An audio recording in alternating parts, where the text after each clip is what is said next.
Thank you for having me. I stand here before you, honored and humbled, to address you on a topic that is near and dear to my heart. The bird's eye view of Internet of Things, aka IoT in Nigeria.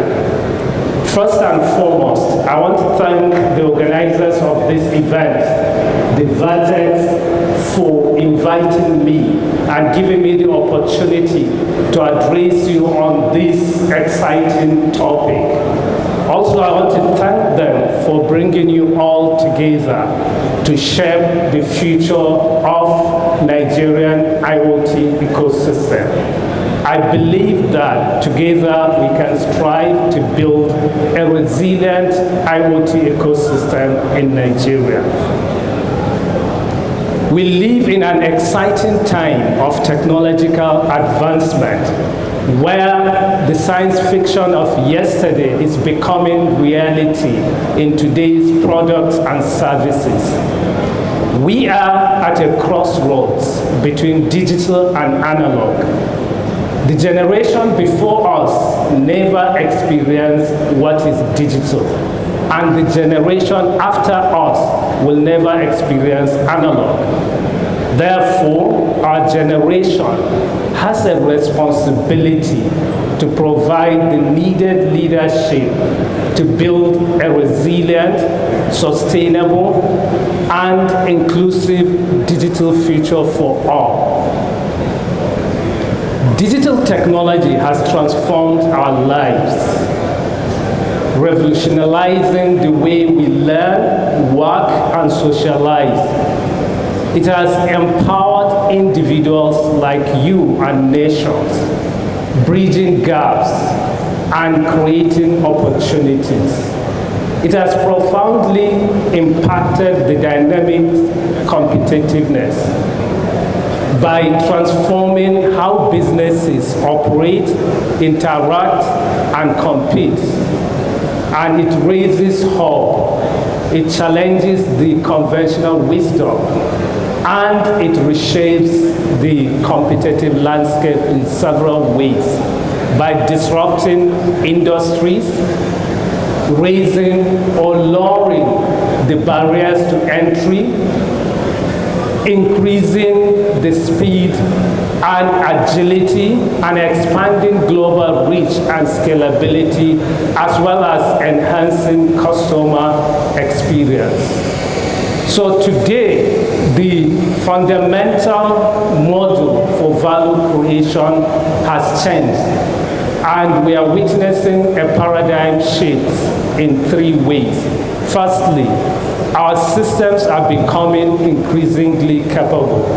We live today with systems that outperform human in so many endeavors. Today you can connect to anything you can think of. You can connect to your home from where you are here. You can connect to your fridge, your TV, your car. You can connect to animal, plants, and even humans with brain-computer interface technology. You can have a nanobot. You can connect your brain to anything. Maybe by just thinking of you want your TV to be on, the TV will be on. So these are the kind of connectivity we are witnessing today. And our society is becoming more quantified. Everything you do is captured, processed, and stored. Today, if someone can have access to the data in your mobile phone, that person can depict who you are better than the way you can explain yourself. So this is the kind of world we are. And IoT is the fabric of this shift we are witnessing. It is accelerating the convergence between our physical, biological, and digital world.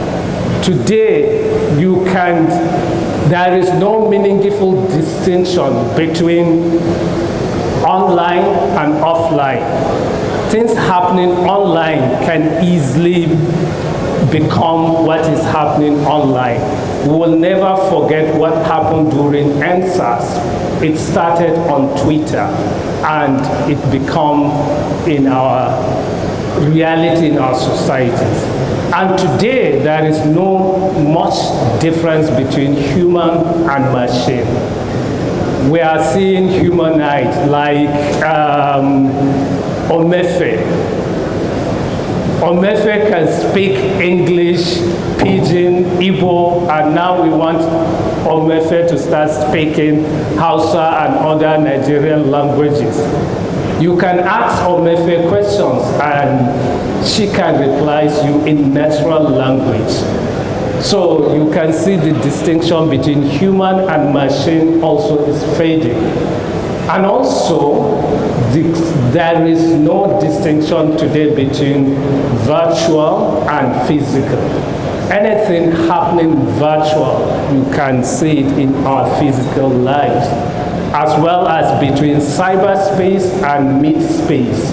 So the convergence is there between the physical, digital, and biological world. With the new technologies we are seeing, we are like the AI, still we are at the narrow intelligence. When it moved to general intelligence, that's when AI can think and do other things than what it was designed to do.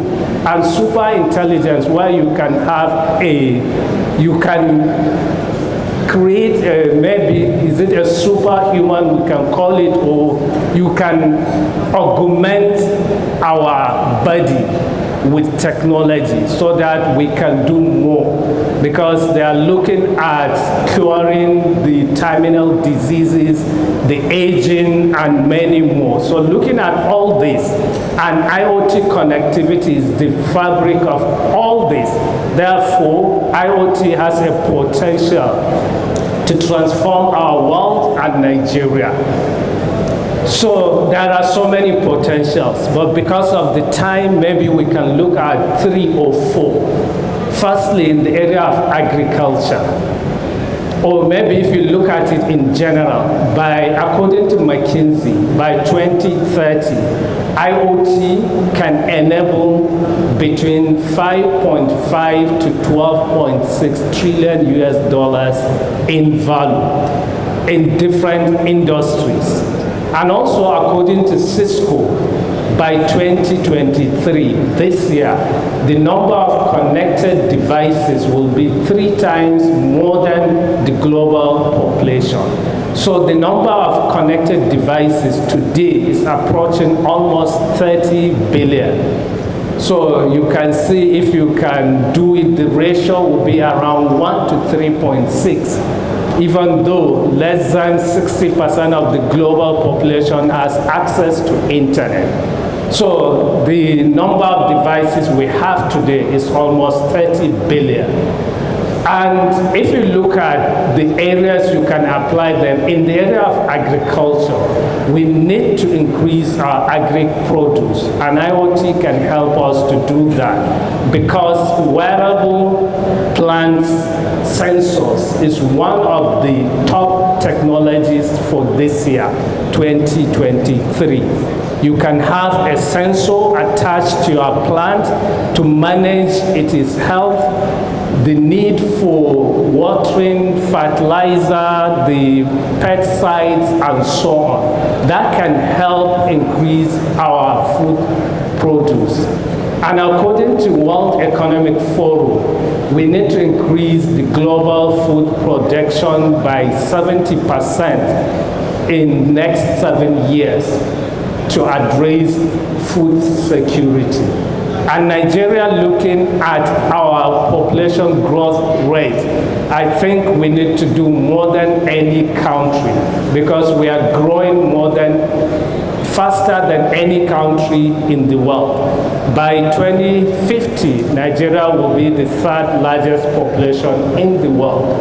Therefore, we need to explore how we can use IoT to increase our food produce. You can use it to automate your farms. You can use it in the area of precision agriculture. You can use it to control the soil moisture, the watering, and many more within your farm. And also, we can use it to address security challenges in Nigeria. For example, we can use IoT to address farmer-herders conflict in Nigeria.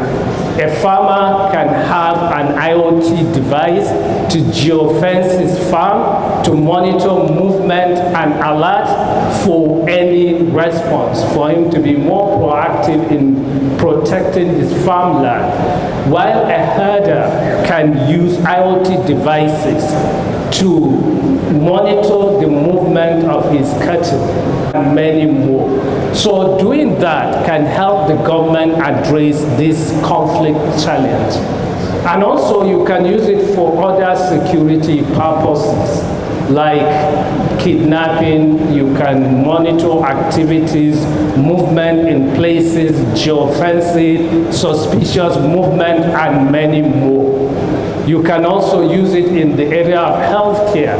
Today, most of us, we use wearable IoT devices to monitor our heartbeats, our steps, and many more. You can monitor your blood pressure and many more. That can be used even by your doctors, not only you.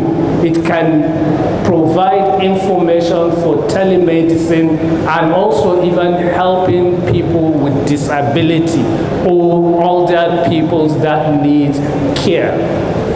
You can also use it to address the challenge for oil theft as well. Because all these pipelines, you can monitor them with sensors. If there is any incident, it can alert it, it can map the place, and it can display it in a geospatial map so that the security can respond to it quickly. So there are many areas and applications you can use IoT, but there are challenges which we need to address before we unlock these potentials. Firstly, we have a challenge of infrastructure. We need to address that. Today, most of the IoT solutions we use at home, they use cloud-based solutions, either Alexa, Google, and many more. We don't have locally manufactured IoT devices we use at home. So we need to build that kind of infrastructure. We need to have the data centers. We need to have the cloud solution where we can put our IoT data, process them, and make sense of them. We also need to develop the talent within our countries, because every country today needs digital sovereignty. No country can depend on another country for its digital offerings. So we need to build our own. We need to build a tailor-made solutions that will address the Nigerian challenge. So we need to build the skills, the talent, and we need to harness those talents to promote indigenous IoT solutions. Then thirdly, we need to address cybersecurity, because IoT has a high risk when it comes to cybersecurity. For example, we are moving towards having autonomous vehicles, smart roads, intelligent parking space, smart trash collection, and many more. And for example, let's say you are driving your car. You have issue with someone. That person can hack the car and disable your brake system. Or someone can hack the devices and change information. For example, I went around, I saw solutions you can use for energy control, for utility like water and so on. Someone can shut the city's electricity or the water supply system. So we need to design these devices with security in mind. Then the fourth one is about privacy. The National Commissioner for the Nigeria Data Protection Commission is here. They need to also look at how they can come up with regulation to address privacy in IoT. We have these devices at home collecting our data, our movements, our facial, our emotional reactions, and many more. They collect the information, they send the information to cloud. We don't know who have access to those information and what do they use them for. You know, anybody with access to all this information can easily manipulate you. If someone has access to your CCTV at home, the person knows what you discuss at home, who visits you, who do everything about you. The person can manipulate you, the person can do a lot. So we need to address that privacy issues. So how can we solve these challenges? I think the best way is for us to have an IoT policy in Nigeria that will look at these thematic areas, come up with solutions and regulations. So this is not something the government can do alone. We need you, the ecosystem, to do it. Because our approach today is no more government sitting in the office using armchair theory to come up with policies or regulation. We work with you, the ecosystem, to co-create whatever we do. So I want us to use this conference to activate conversation around how we can have IoT policy in Nigeria. Thank you very much for your attention.